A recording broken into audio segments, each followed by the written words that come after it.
start because this is supposed to be like an hour lecture. Okay, we have someone, thank God. Hi, everyone. Okay, so I get that we are late to class, but that's okay. We just started, and this is supposed to be a really clear video, but the light in my house is so funny in the way that it is arranged. So sometimes I really just have to look for a good spot so my videos can have a better light. But I'm just going to stick to this part. And okay, we have more people coming, thank God. Hi, hi.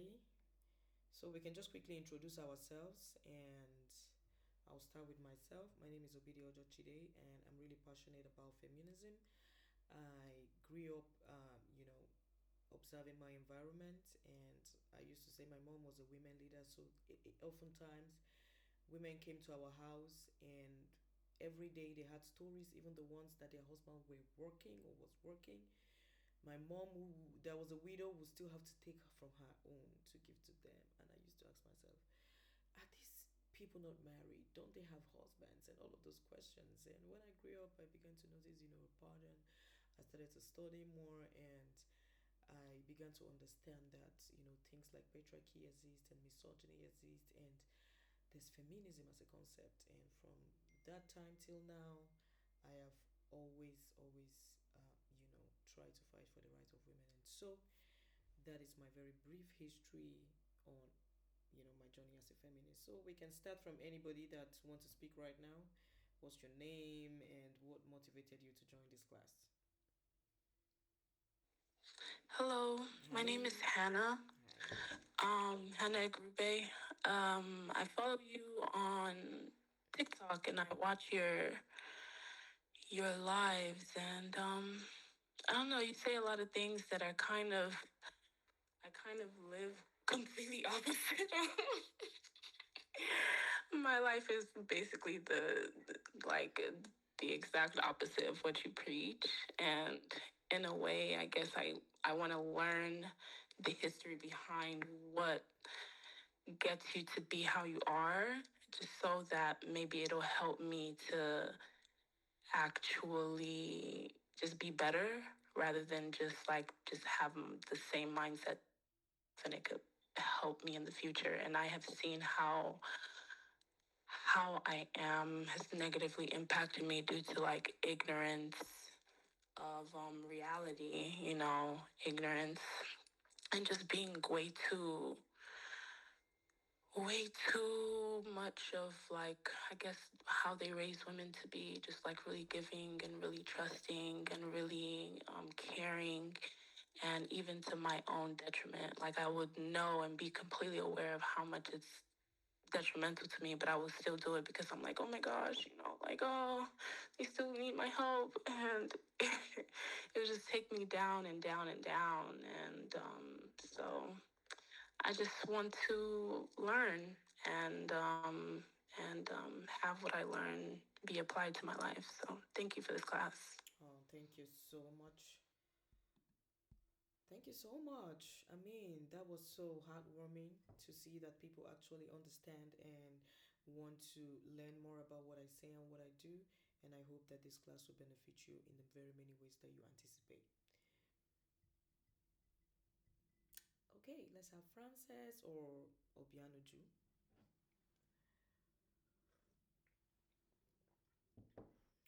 Your mics are off. Hi. Hi. Okay, sorry. Mm-hmm. Hi.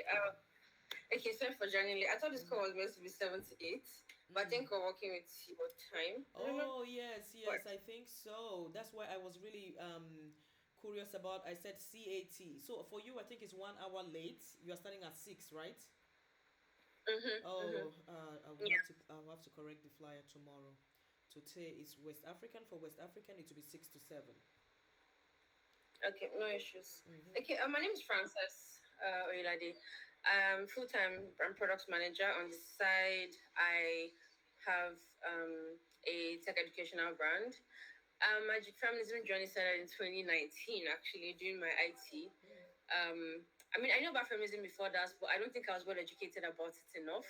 And I studied engineering back in school, and I don't think it was until 2019 when I started, like, that was my first experience in working in like a real life environments, because I was doing my SIOS, and then I had a real feel of misogyny and patriarchy and all of that. Then I really understood what it was really about. At that point, I started reading, about feminism and all of that, and then having a real life experience about it. I started blogging about feminism and why I feel like more women should be feminists and all of that. And this is my journey started from. And since then, even to now, I've been working for like 5 years, and I'm always trying as much as possible to, kind of like give back by bringing more women into the space. So if I'm maybe involved in recruiting, I always want to look more to the female, people that are applying and see how I can bring them into the team, and all of that. So, and this year, my focus has really been on how to educate more women that want to come into the feminism, into the tech space, to be able to bring, enlighten them, and create more space for them to come in. And I feel like I need to learn more about feminism and grow in it, even as a woman in general, not just as a woman in tech, but as a woman in general, so that I know how to handle perspectives. I have three sisters, and they're all girls in my family. Oh, yeah. So I'm also, as I'm learning, I'm also trying to pour into them as much as possible, and also learning how to deal with misogynistic parents, because the things my parents have said, sometimes my mind is blown. So it's just, to be able to have more knowledge and be more self-aware about all of this. Yeah. I mean, this is so heartwarming to see that people actually want to make the effort and put in the effort to really do the work, in the sense that, I realize that these people don't have education. I need to pour into these people. I think that is like the goal of all of us, because I think we need to educate rapidly as possible, so that us and the newer generation and every other person would get, you know, um, the liberation. Obiano Drew, I don't know if you're here. Hello, good evening. Good Can you hear me? evening. Hi, yes, we can hear you. Or I can. Okay, my name is Obianuchu. I am a final year student of National Open University. I'm studying political science, so apparently I'm very new to feminism. I started to read more about Chimamanda, and I was blown away because she pointed out so many things that I didn't know were misogynistic. And that was what led me to having interest in feminism. Then I came across one of your viral videos one time, and I decided to follow you. So I learned a lot from you. That's why I said I must take this class. I'm really excited to be here. There's really nothing much to be said, but I'm really just excited to be here. Oh, that's so heartwarming. I feel like um, seeing powerful women like you just talk about the reason why you want to join, and all of them are just geared towards, learning more and trying to give back. It makes me so happy, and I'm so glad that you guys took the time to join today, to listen to me, and we'll start. Of course, I know that a lot of people are not here because of the. If you can see my screen, you let me know, because of the time difference, and so I would have to um, figure out how to send this to them. So you can see my screen, right? Yes. Yeah. Okay, that's fine. So this is our course outline. So today, a lot of people will not be missing much, because it's just introduction, what we want to be doing, and what we're going to talk about, and then I'm going to touch a bit of, the beginning of it all and how we started. So I'm going to be your convener, aka your teacher, your lecturer. I will talk about Afrofeminism, introduction to African feminism, and we would also, go through definition, historical context, and key figures. We'd also move to waves of feminism, where we'll talk about the first wave, the second wave, the third wave, fourth wave, and African perspective. We also move to the wheel of individualism, where individuals versus collective identity, personal narrative, and case studies of, these narratives in itself. And then why Africa is where it is cultural influences, current challenges, and the progress and resistance that we have been facing or are still facing.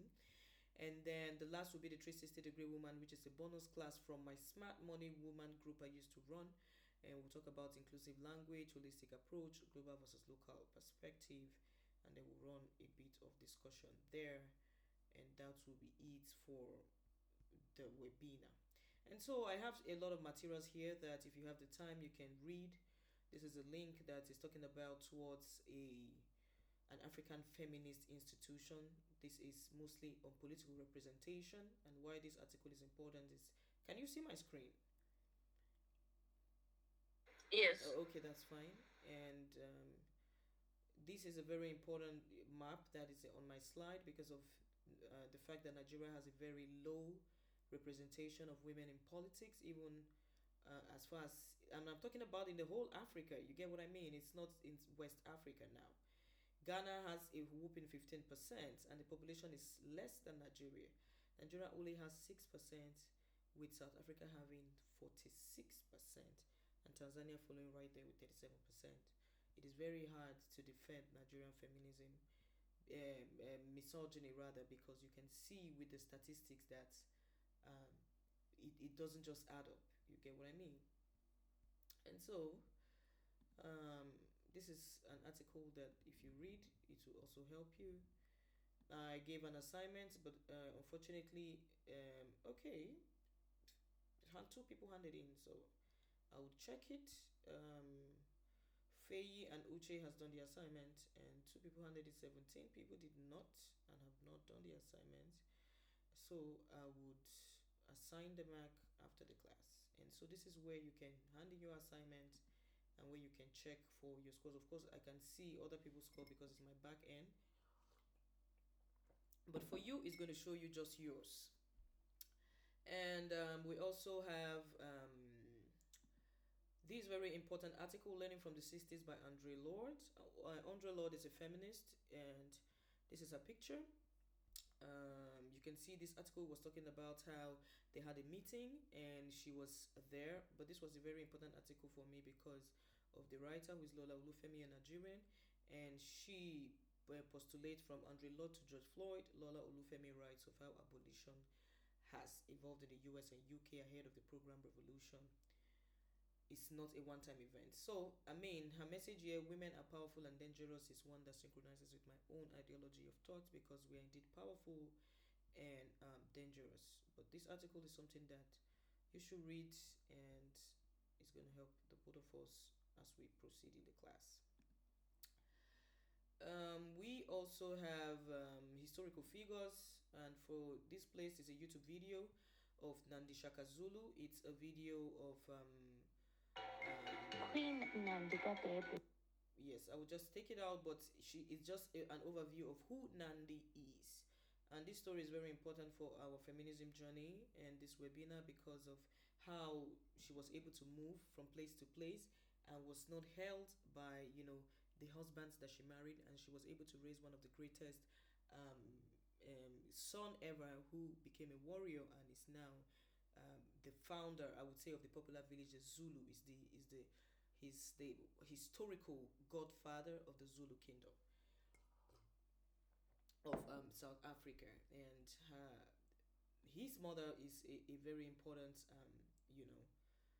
movement for how he was viewed. And we also have Chimamanda, her TED Talk. If you want to go there, you can always check it.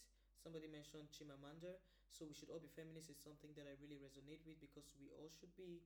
You can check out this article on YouTube, and then you'll be able to understand what we have done. So this is a combination, or a compilation rather, of materials. I would add more as we progress into the class. It could be overwhelming, but I bet you, if you take time out of your day to read two of the articles and one of the materials, you'll be able to understand how it goes. In this class, we have 19 students, and I'm so glad that you guys took out the time to join.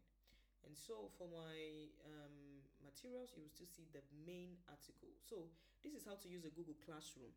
You can download the app on your phone and it will show you the stream classwork people max, but in a mobile format. And if you're using your laptop, you you can join from your Gmail. You come to these four links, these four um this eight dot here on your email. Let me show you how you can do it from my own email.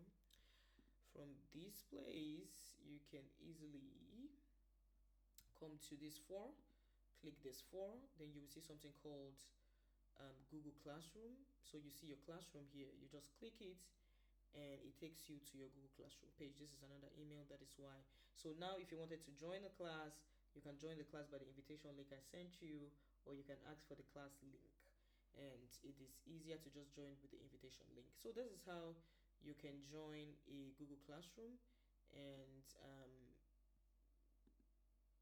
all of these tools are the things that you will use to turn in your assignment, to see the materials, and to quote unquote just learn how to navigate through tech. Whenever you try to pursue your masters, or you want to go for some studies online, most times it is now digitalized, and classrooms are mostly always online, and they're complicated like this. So I really want women to also be able to use devices, share your screen, be able to go into links. These days people don't use downloadable things anymore. People just use links and online tools, and all of those things. It's just inculcating the habit of being tech savvy into us, and I believe that that will help us as we proceed in this class. And so I'm just going to go through the main material for this class, and this is it. You see the main material here, and it's a Google link that quote unquote introduces what we are going to talk about. And so, can you guys still see my screen? Yes, we can. Okay, and I'm not hanging. So before we go into the slide, I think this Afrofeminism introduction is very important, and you can view the material here. And so I will just start with saying, what is Afrofeminism? Afrofeminism is so important. This is because a lot of times when men want to argue feminism with women, or even some women alike, they try to say, oh, but it's a foreign concept. It was imported by the white people. We don't know what is feminism before white people came, and rightly so. If you want to check the history, before the colonization happened with Africa, Africa was a matriarchal society. And I'm not saying that men do not make informed decisions. Men held cultural position, but women were not treated as second class citizens. But when colonization came, and the person in charge of colonization, whoever the person at that time was, as he kept to emphasize his own culture, he placed the man at the top and then sidelined the women in politics, in economics, and even in the main position that women already held before the white man came. And so, when you are fighting this ideology, you are fighting both culture and then religion. Now, before even the colonization happened, the cultural background also for women was not funny either. And that is why sometimes whenever I want to argue, I try to balance my argument in the sense that even if the white people and colonization was to be blamed for how women have been sidelined, our culture that we held there still was not palatable to women also.